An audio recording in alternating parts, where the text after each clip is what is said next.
It's the Almost Perfect Podcast. Welcome to the Almost Perfect Podcast, a celebration of blah, blah, blah, blah, blah. Your boy got COVID. I don't know what else to tell you. I caught the vid. Yeah, I've been sick for the last week so far, and it's been pretty fucking shit. Not gonna lie. Not a good time. Wouldn't recommend it. As I said to the patrons, I give it 1 out of 10. And that 1 is just because I get to lie in bed most of the day. Like, that's a vibe. Big fan. But the rest of it, not so much. Not so much. So, yeah. As much as I've been the one being like, yo, chill. Don't go out. And I have been chilling. And I haven't been going out. Somehow, between going to the shops or maybe going to the licensing department, that new wave hit me, and it hit me hard. And it hasn't been a good time, which is why there's no new interview today. But the show must go on, and I did make a promise to myself to release an episode every single Friday this year. And so far, we've done it 6 months straight, every single Friday. It is a new record for me. If you look back, there's a few gaps in the dates before. I haven't always stuck to the schedule. I haven't always been up for it. And we'll actually kind of address why and with one of the questions, which I think is quite interesting. Because, yeah, what we're doing this week is I asked the patrons, asked some people on my Instagram, and asked the people over on twitter.com to ask me some questions so we can do a Q&A session, a little bonus episode for you. Another one so you can get to know me a little bit better. Maybe get some advice. Maybe just hear some funny ass fucking shit from the populace, from the listenership, from the Almost Perfect listenership. Came through with some funny jokes, eh? Funny jokes. I need to let you know that this podcast is brought to you by you, which means you can support it by going to patreon.com/almostperfect. There are multiple tiers over there. There's the $1 tier, there's the $5 tier, and then there is the $10 tier. Now, this is the titular titles tier. It is the top tier that we offer here at the Almost Perfect Podcast, and it has all the benefits. But the benefits you're going to want is that it allows you to become a part of the cast and crew of South Africa's number one podcast hosted by a guy with COVID. Now, who wouldn't want that? So, of course, it's time to give some shout outs because these are the people who are a part of the cast and crew right here at Almost Perfect Media. The Almost Perfect Podcast brought to you by Almost Perfect Media. I'm going to be a little off form today, or maybe more on form. Who fucking knows? Anyway, shout outs to His Excellency, President for Life, Field Marshal Stephen Oliver, VC, DSO, MC, Lord of all the beasts of the earth and fishes of the seas, and conqueror of the British Empire in Africa in general and certain parts of KwaZulu-Natal in particular. Or something slightly less pretentious like executive producer. Shout outs to our key grip, which is of course Neil Green. Shout outs to Karan Sleman, who is the Almost Perfect hedge fund manager. Shout outs to our pantsless weasel, Tyron Love. We still have not got someone to put pants on that motherfucking weasel. Shout outs to Kat Jenkin, who is the inevitable ruler of the universe, and Queen Swifty. Shout outs to Julian, who is the king. Shout outs to our spiritual advisor, Vishendra Naidu. Shout outs to Karan Chetty, who is the assistant to the regional manager. Shout outs to Chief Sales Officer of Seltzer Heresies in the Greater Overberg region, Rousseau. And shout outs to our anonymous benefactor. Now, the clue for this week, for those of you who don't know, if somehow this is the first time you're listening to the podcast, or somehow this is the first time you're listening to the podcast in like a month or two, we've got an anonymous benefactor over at patreon.com. They don't want to get shouted out, but I've decided if you can figure out who that anonymous benefactor is, I will send you a pack of Almost Perfect stickers. Now, usually, this is something you can only get by signing up to patreon.com/almostperfect. But I am a generous and benevolent podcast host, and I am giving you an opportunity to get a pack of Almost Perfect stickers in the mail, in your mailbox, and you can slap those things up anywhere you want. So, the clue for this week is they ask a question today. So there's like maybe 5 or 6 or 7 people who ask questions. 1, 2, 3, 4, 5, 6, 7, 8 people ask questions today. So we have narrowed it down to 1 in 8. If you can figure out who it is, hit me up, bob@almostperfect.co.za, and I will send you a pack of Almost Perfect stickers. So with that out the way, time to actually get into the meat and potatoes of this podcast. And like I said, we're doing a Q&A session. So first up, Rash Short over at patreon.com/almostperfect asks, I know you've mentioned some stuff in other podcasts previous, but why not take listeners down the path and talk about some of the jobs you used to do to make ends meet earlier on, like pre-DIY? So this is quite an interesting question. Well, it's quite a cool question, I guess, because Ryan and I go way back. He used to give me lifts everywhere when I was younger, and he knows my story. He knows it quite well. So we can take it all the way back to when I was 12 years old. My mom was working 2 jobs because she, was a single mother trying to provide a decent life for her kid. And yeah, so she was working 2 jobs. She was a bookkeeper, and then she was a manager at the bowling center down on the beachfront at Disc Bowl. And as a way for me to be able to pay for my shit, because I used to want to go and ice skate and go down to the beachfront and skateboard and do all of those sorts of things. But my mom didn't really have the money to allow me to do that. I started picking up, my first job was basically, I was a scorer for Tempin Bowling. So what would happen is kids would come in and have birthday parties, Tempin Bowling birthday parties.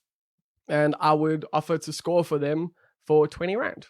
Obviously you chat to the parents and you'd be like, cool, do you need someone to score for you? Because obviously in Tempin Bowling, a lot of people didn't know how to do the scoring.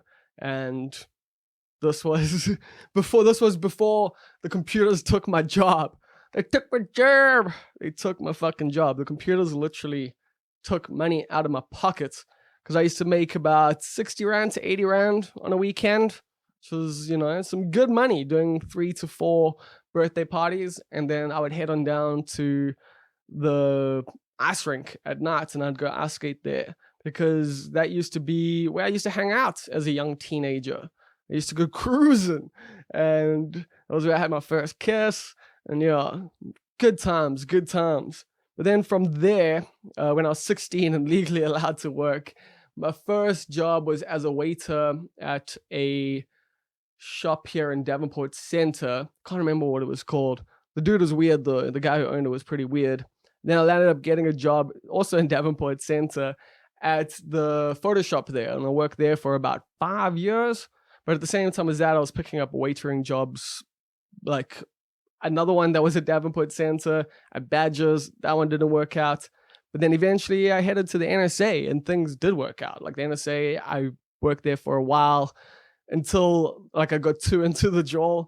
And then one day, I was just too fucking hungover. I think I'd tried to jump across the road the night before or something, and I'd bruised my foot. And it was like, I'm just not coming into work. And my boss was like, if you're not coming in today, you're fired. And I was like, well, there we go. So my bad. Sorry, Andre. I think I then started working at Revolution out in Gateway, which was a skate shop out in Gateway. And at some point around that time, I also worked as an assistant to the bookkeeping department at Garlic and Bassfield, because my mom worked there and they needed someone to help photocopy some old documents because they were prosecuting someone for embezzlement. So that was a job I did for a month. And yeah, I was working at Revolution Skate Shop as the assistant manager for a while, but then landed up, I can't remember the exact order of shit, but I landed up at Jack Rabbit's doing bartending and waitering. I was a bartending waiter for quite a long time before DIY. So it was Jack Rabbit's, or maybe Jack Rabbit's was before De La Soul, or they were around the same time. But then I was also doing De La Soul. I did Liquid Chefs for a while. I learned how to do some flaring bartending and mixing and all of that. And then yeah, De La Soul was If you ever went to De La Soul, you know what De La Soul is like. I don't need to tell you. That place was a vibe, but it was also a little bit fucking sketchy, hey? And we used to land up after partying, like, because we would finish up probably like 4 or 5 in the morning. And then we would go again, fucking in town, owned by the same guys. Tilt. Yes, Tilt. Yeah, we used to go to Tilt at like 5 o'clock in the morning because we're getting free because it was owned by the same people. So yeah, man, that was an interesting time of my life. I'll tell you that much. And then that was round about the time that I started Up Durban as Yours, and I was working at Hollywood Bets as a checker, which basically meant that I would just make sure that soccer games were happening on time. That's basically it, looking, seeing, cool, 11 o'clock, 11 o'clock, 11:35, 11:35. Not exactly the most stimulating job out there, but I appreciated the employment. I was also working as a primary school sports coach at the same time and a bartender at that time. And then I started Up Durban as Yours with some friends and somehow managed to make that all work together until I don't know. I don't know when I started like letting jobs go and stuff, but writing started to become just slowly but steadily like more a part of my life. And then organizing events, doing stand-up comedy, being a part of the festival scene, booking festivals and that kind of stuff. So yeah, it's it's been a lot. But then the DIY thing really was me just like taking a chance on myself with a group of friends and making a go of it and trying to make a name for myself. And I did. And now I kind of have a career in the media, I guess. Is this what you call a career? But yeah, shot for the question, right? Hope you're doing well. Next up, we've got Kath Jenkin. She asks, if you would change one thing about the DIY journey, what would you change? Probably hire someone or just find someone to sell ads. Like that was something I couldn't do. I hated doing it, didn't know how to do it. And, not making money from it meant that I couldn't pay people, and not being able to pay people means you can't keep people working with you. So it was like that Paul Heyman shit at ECW. It's like, and I didn't want to be that guy. So also another thing, I probably shouldn't have carried it on like the second run that I had, like, or the second attempt. I probably should have just let it die a bit sooner, just for my own like mental health. So one of those two things should have happened. If you had the opportunity to throw $1 million at Durban, what would you do? I mean, I would have $1 million. That's what I would do. No, I think so. Some sort of like homeless shelter, but not necessarily homeless shelter, but some sort of space to help, homeless people in different ways. I'm not too sure what it would be, maybe because I don't even know if you can upskill. Like, well, I don't know. Like, that's the thing. I don't actually know what I would do. But yeah, some money would probably go towards trying to help homeless people in Durban. That is something that like really gets to me a lot. And it's something that's becoming worse and worse. So if we could do something about that, that would be pretty fucking dope. And then the rest of the money would go to having a venue that would be kind of similar to what A1 Wolf did with the warehouse, but like done more my style.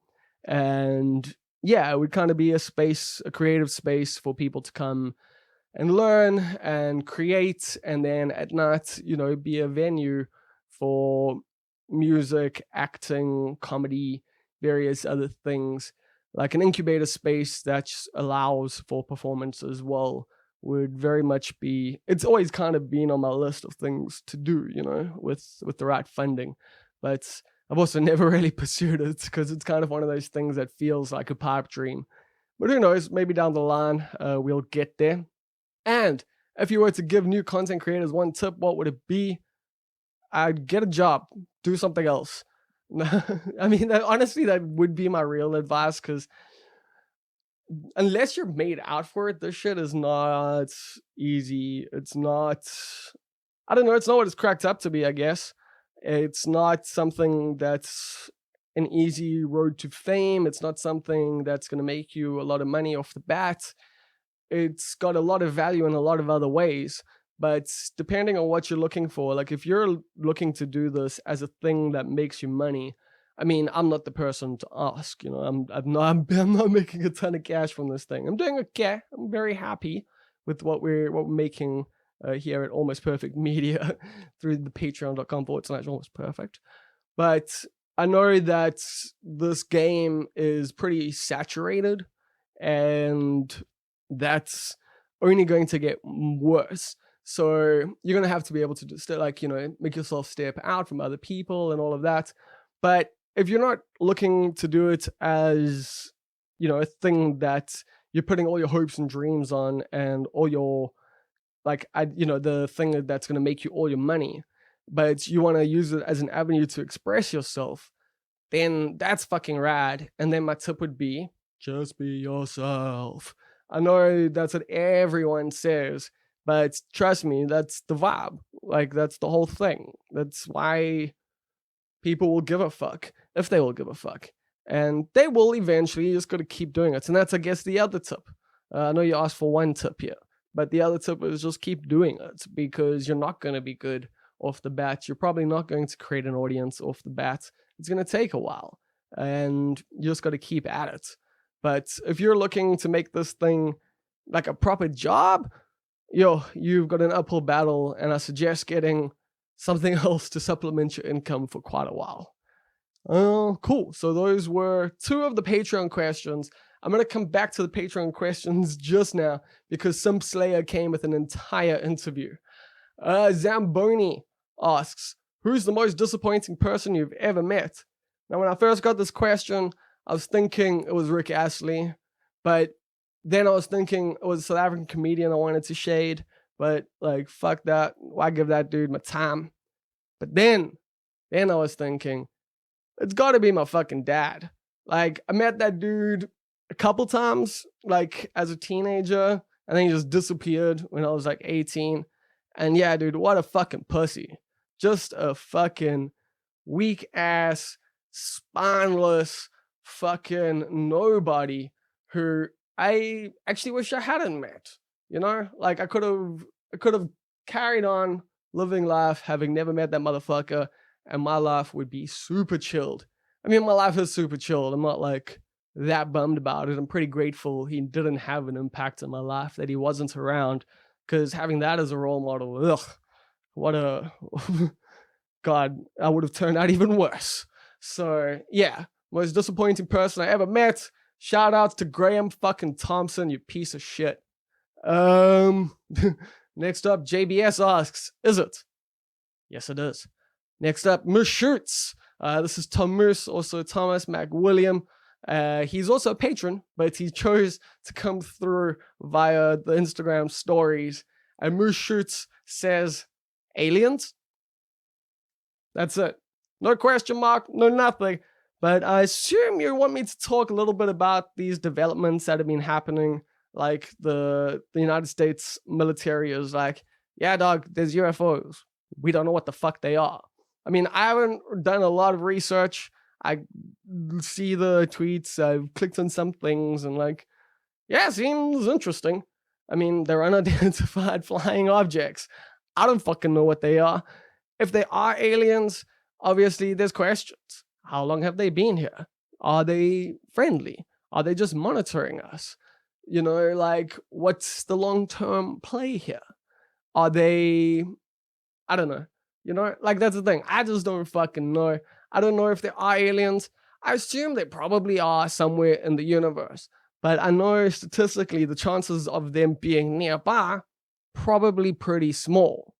Does that mean that they're not here? I don't know. I don't know. Could there be aliens on Earth? Maybe. Maybe not. So that's it. That's all I got on aliens, bro. By Jono, ex-guest of this podcast. Also, not a question. And sorry to put this thought into your head, people, but imagine if, as you got a boner, another part of your body went limp, like ears or knees. Cool, I'm imagining, Jono. Thanks. Next up, we've got Ujoshi, who asked via Twitter, who kind of fucked up Fringe's name here. He said, well, finger, and I think he meant fringe. ever drop the Takalani Sesame edit. I think if you go to the Fringe's Discord channel at some point in the near future, he will drop the Takalani Sesame edit. So look out for that, people.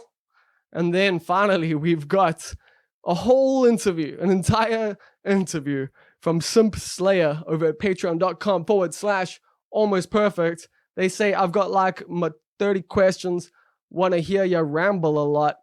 And they ask, when was your first comedic show and where did you mup for?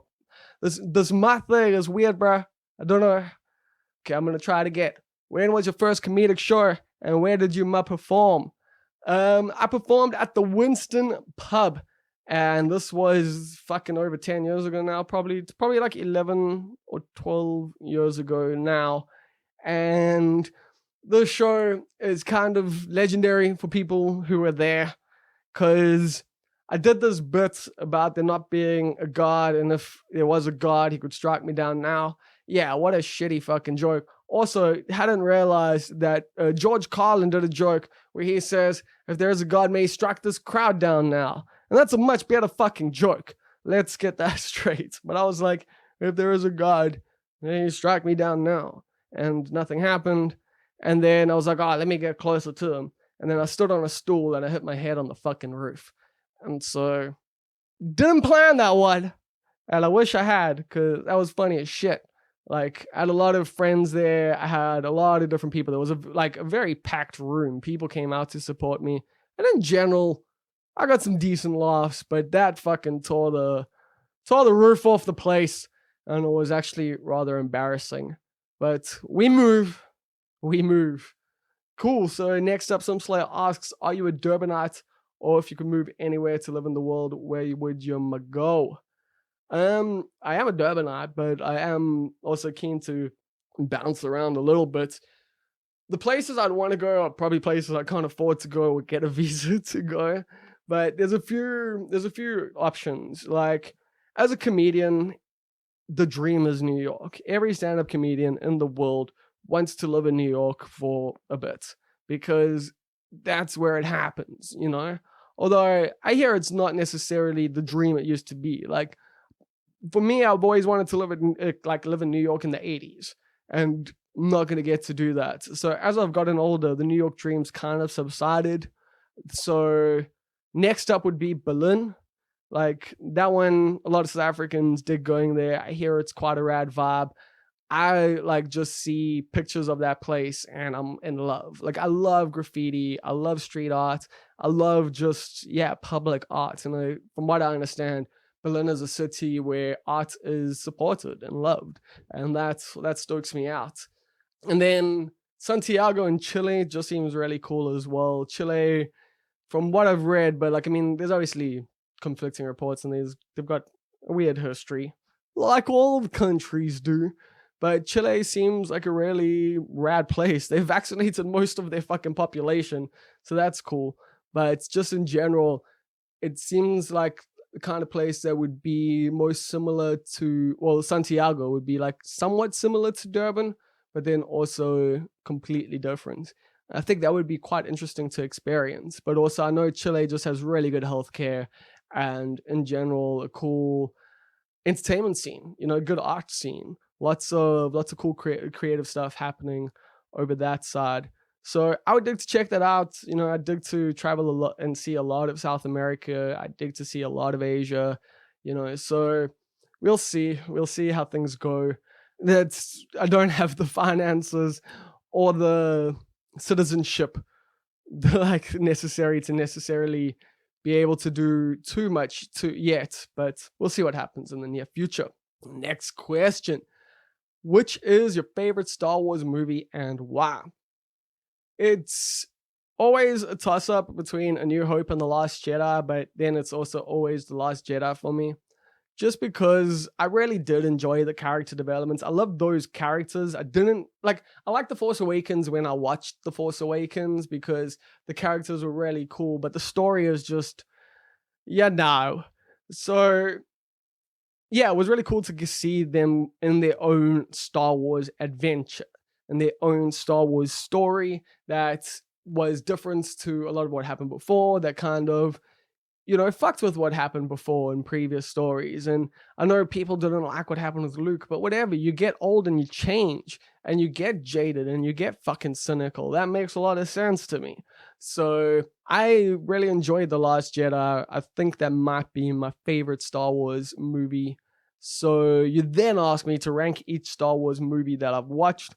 I've only watched the main 9, and my order would be The Last Jedi, A New Hope, Empire Strikes Back. I know most people go Empire first and then A New Hope, but sorry, like I just prefer A New Hope. That's the way it is. Empire Strikes Back in 3 and 4. We've got Return of the Jedi. In 5, controversial one, The Phantom Menace. Not actually as bad as people like remember. I enjoyed it when it came out, and I've given it another watch recently. I was like, that's pod racing. No, genuinely, like it's a charming little film. I quite enjoyed it. Obviously, there's a lot of silly shit as well, and the bureaucracy and whatever, and Jar Jar Binks. But in general, Darth Maul, fucking gangster, and Anakin was cute as a button, man. That was like, I think that was great casting. Who was it again? Like someone Lloyd, I think. Oh man, I should know this, but I don't, and I'm not gonna correct it. But either way, Anakin was cute as fuck, and knowing that he becomes Darth Vader, I think that was a good choice. So the corruption of Anakin Skywalker that later came along, not so good. Which is why next up in 1, 2, 3, 4, 5, 6th place, we have Revenge of the Sith. Now, Revenge of the Sith also just too long, and if it wasn't for Attack of the Clones, might have had a better run-up, I guess. So Revenge of the Sith, I find it to be a little bit lower down, even though it does have some pretty iconic scenes, because when I watch them again, I have way more fun watching The Phantom Menace than I do watching Revenge of the Sith. Next up, down in 7th place, we have got The Force Awakens. Just a fucking redundant movie, completely fucking pointless. Like, yeah, it was fun in the cinema the first time you watch it, but I literally won't ever watch it again, because why waste your time? Then we've got Attack of the Clones. Yeah, just a trash film, piece of shit. Nothing good to say about that. Fucking hate it. Absolutely hate it. But not the worst fucking Star Wars film, because The Rise of Skywalker has to be the biggest piece of shit of a Star Wars movie that has ever fucking existed. And I wish that thing just didn't happen. Like, I hate that movie more than I hate Attack of the Clones by a very long fucking margin. Because, like, at least Attack of the Clones for its time was trying something. But The Rise of Skywalker, and with J.J. Abrams and his fucking mystery box fucking bullshit, not having a plan, which is one of the things you learn in screenwriting, like, first off. It's like, have a plan. Know where you are fucking going when you start, so that you can fill in the pieces as you go. Not just fucking right stream of consciousness and go, oh shit, we need an ending. Let's surprise them.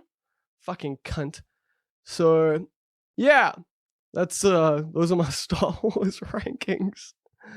Next up, Sim Slayer once again asks, why are you a socialist? Because communism seems a little whack sometimes to me, and capitalism seems super whack to me. So socialism is kind of all I've got.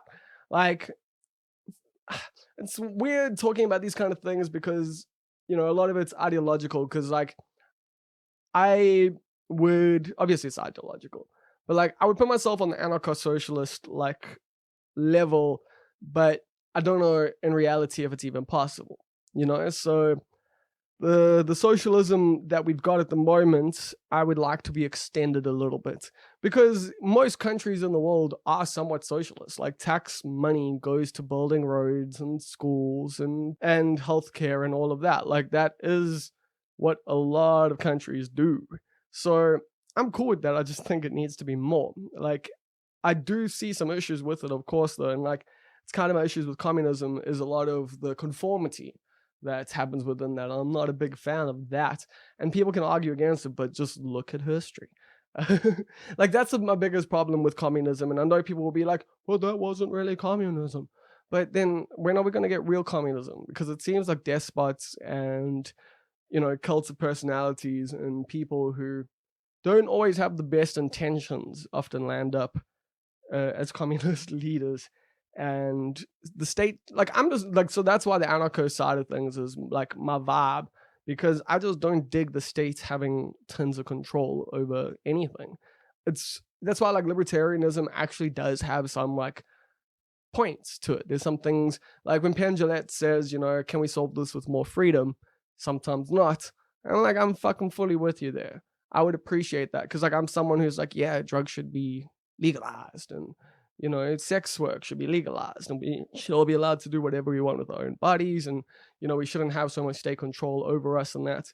But I also think that a state should provide by using the country's natural resources as well. So this is where stuff like I do believe, but it's also, you see, our country's fucked because there's no leadership that can do this effectively. But I do think that stuff like nationalizing the mines and natural resources and using that to fund education and using that to fund healthcare and all sorts of things like that would be the logical way to go, because I don't understand why private companies are allowed like access to our resources. Like as a country, why is that not ours? And obviously those companies are meant to get taxed on that, but we know they fucking they get sneaky with things and they don't pay their full tax. But to me, socialism just makes sense in that not everyone has the same opportunities. That's just the facts, man. Like, depending on how you're born, depending on your circumstances, you're just not actually on the same footing as a lot of other people. And, everyone is on different, things based on their circumstances of birth. And that's why, like, I think capitalism would be great if, you all started out at a base level. Because I understand the, sweat from your brow thing like that. But also, as I've gotten older, I'm like, well, why does that have to be the way it's done? Why does everything have to be this individualistic, fine tooth and nail thing when so much of society and so much of history and so much of how we've got here is by working together? And also, if you look at things just like the fucking internet, that's a socialist project that was paid for by taxpayers. Like, that was literally money collected by the public, used for a public good that was then privatized. So, yeah, I think there's a lot of actually really good examples of socialism. If you look at England after World War II, they really used socialism well to rebuild the country. I think, obviously, you look at, Denmark and Sweden and countries like that, they do the whole thing, I think, with oil, where they utilize their natural resources, and that money goes towards the population. So I don't know if that's explained it quite well enough, but that's pretty much why I'm a socialist, and I dig socialism as a ideology going forward. But I also think that maybe, I don't know, maybe there should be some new ideas coming forward, and maybe there are, and I just don't know them. But I don't know if these old ideas that are like literally like 100 years old, more than 100 fucking years old, that they are still current and apparent, and like that they should be what we're looking at as our solutions going forward. So, to be honest with you, I don't fucking know, man. Like, when it comes to all of this stuff in reality, like, I've got my views and what I think, but I'm grateful I'm not in a position of power, which is interesting because your next question is, if you were president of South Africa during the beginning of this COVID situation, what would you do? I would resign. I would fucking resign and bail, disappear forever. Probably would have done lockdown vibes, cuts, international travel, but big difference.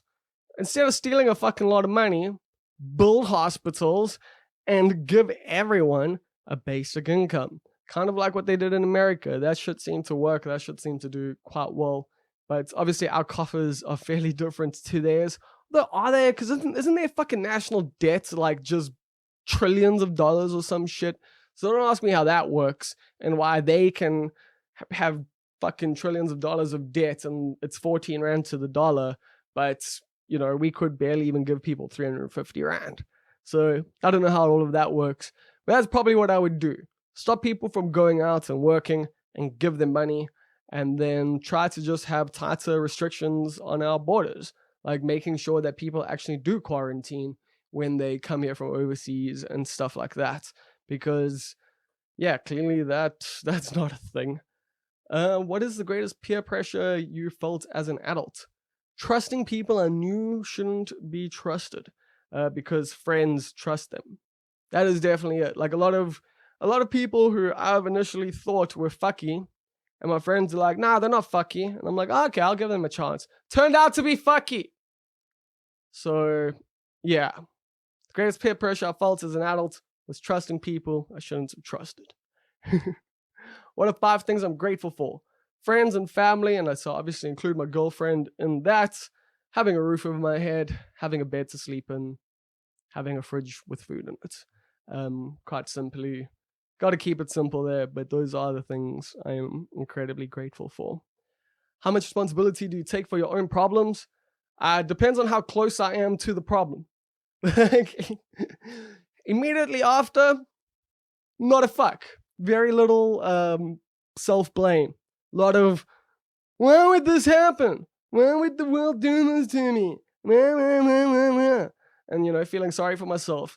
But pretty shortly after that, I start to go, yeah, no, that was you. You did that. Yeah. You're bad. And overall, I take quite a lot of responsibility for my own problems. But I also understand that life is chaos and that you can try as hard as you like, and sometimes shit just isn't going to work out. So you got to also cut yourself some slack sometimes. What is one thing about your life now that you would not change? That's very easy for me. I would not change my girlfriend. Like, Paige is amazing. She's wonderful. Like, this last year and a bit, we've actually gotten so much closer, and everything else in my life could change, and as long as she was around, and as long as we were together, or even if we weren't together, we were still, talking. Like, that's all that really matters, I guess. It's not all that really matters, but like for me, she is my rock. She is someone who I care so fucking much about, and I don't really want to carry on without her. I mean, obviously, if we break up, I'll have to, but right now, that's very much how I'm feeling.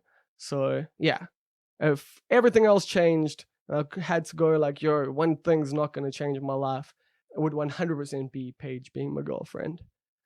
Next up, what self-limiting thoughts or fears would you like to overcome? The idea that nobody cares, because that's like something that's gone through my head forever, because like I was bullied a lot when I was in school, and that obviously created some weird vibes. Also spent a lot of time alone.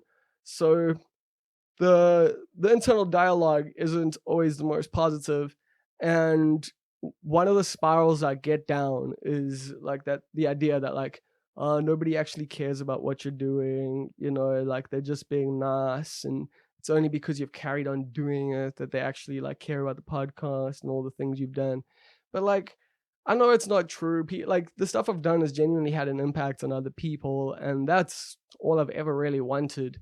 But yeah, man, it's like, it's one of those things that like I just get into these little pity spirals, like, because things aren't, I don't know, you just, like, I get paranoid, man, and I doubt people's sincerity, and I doubt that I'm good enough at this shit, and that even though I'm doing it the way I want to do it, maybe this isn't the way people want it done.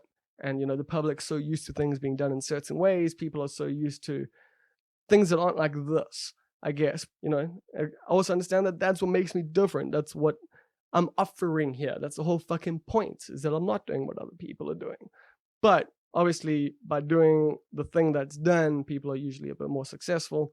So, I don't know. A little bit of a rambly one there. Which would you choose, to be the most attractive, most athletic, or the smartest person in the world? And why? This isn't even a fucking question. Of course, the most attractive.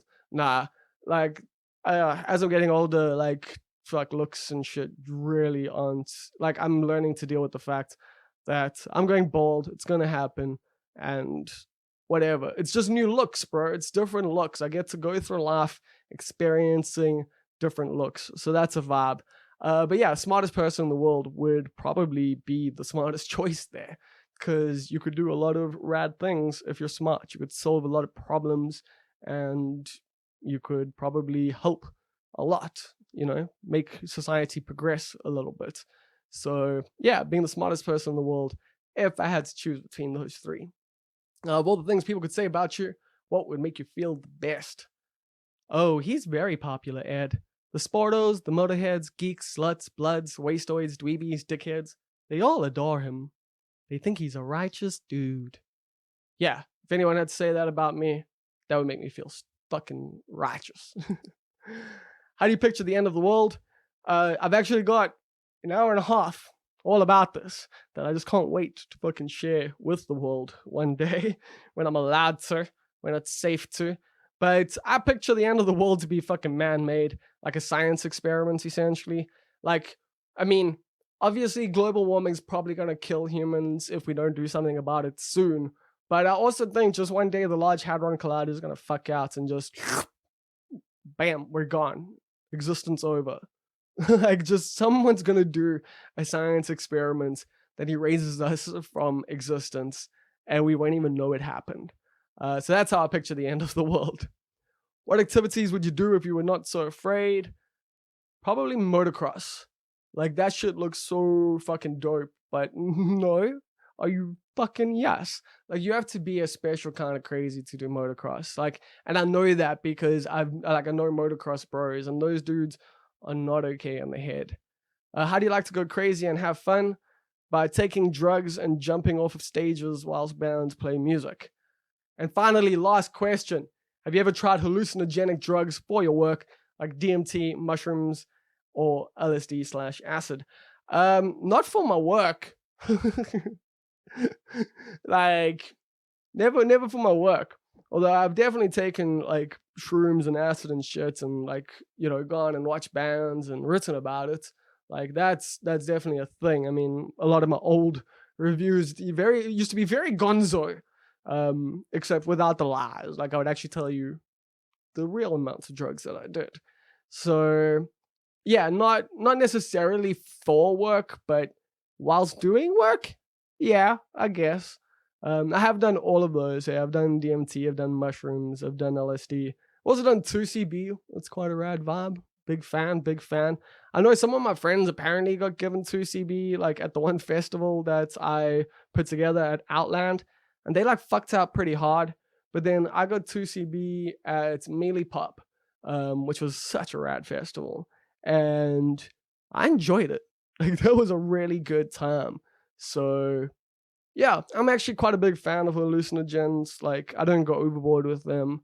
I nibble, take little bits, and that works for me. I'm quite a big fan of that.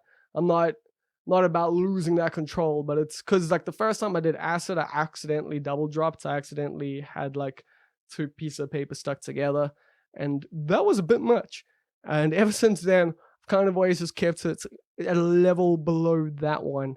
And I tend to have a good time, but you do you.